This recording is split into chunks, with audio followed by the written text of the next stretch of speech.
Mr. Borland, thank you for your service to our country, and we appreciate you. And we are sorry about how you've been treated, and we will make sure that we try to rectify that situation. Thank you, ma'am. Mr. Spielberger, please, your opening remarks.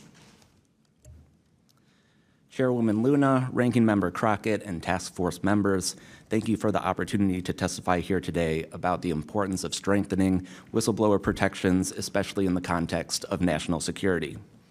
I'm a senior policy counsel at the Project on Government Oversight, a nonpartisan independent watchdog organization that investigates and exposes waste, corruption, abuse of power, and when the government fails to serve the public or silences those who report wrongdoing. Whistleblowers are the first line of defense to root out waste, fraud, abuse of power, and corruption in our government. Congress relies on whistleblowers so that it can fully exercise its oversight and legislative authorities. It's understandable that former presidents of both parties have often taken a hostile approach toward whistleblowers. Their disclosures can embarrass the president and their political party or even lead to a national scandal. But whistleblowers continue to play a vital role during both Democratic and Republican administrations. They help Congress and the public identify and understand what government corruption looks like. Their disclosures fuel investigations and allow us to address wrongdoing and hold those responsible to account. That's why historically there's been a strong bipartisan consensus in Congress to support and protect whistleblowers. Doing so protects the country and ensures our government is more responsive and accountable to the people. National security whistleblowing in particular is a tradition going back to the founding of our country, and over time, national security whistleblowers and their disclosures have impacted some of the most fundamental issues and questions about how we wish to be governed and how our government can better serve its people. From the role the U.S. plays around the world to holding powerful actors accountable, government ethics and transparency, human rights and civil liberties, executive branch authority, First Amendment freedoms of speech and dissent, freedom of the press, and the public's interest and right to know. Despite this invaluable public service, blowing the whistle comes at great personal risk. Whistleblowers risk losing their jobs, careers, livelihoods, and reputations. They can face retaliatory investigations, lawsuits, and even serious criminal charges. And they can endure deep mental, emotional, and psychological harm. All of that risk to speak the truth, to ensure that agencies fulfill their core missions, and that they serve the best interests of the people. Those who retaliate against whistleblowers don't just violate their legal rights, they inflict real harm on our government and betray the public's trust.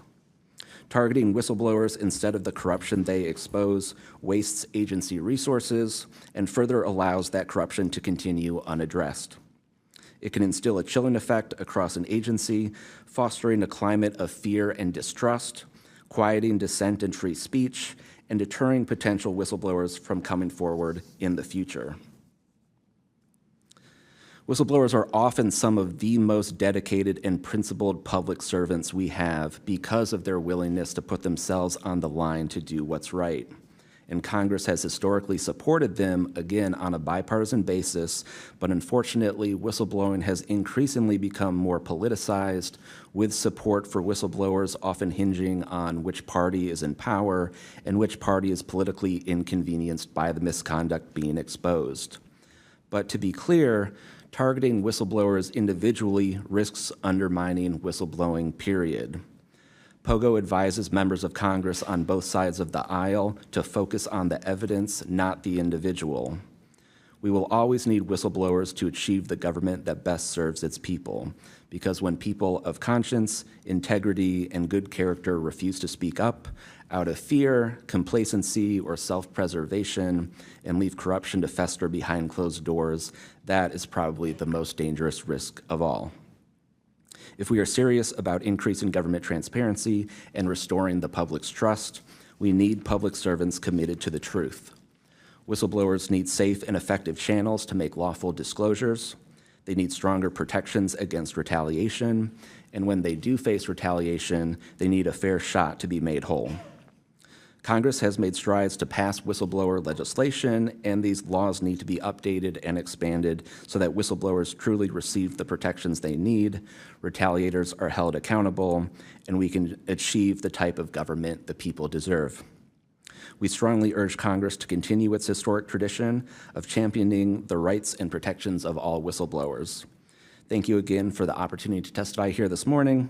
POGO is committed to working with you and the Oversight Committee to address these critical issues. I look forward to any questions. Thank you, sir, very much. Additionally, without objection, the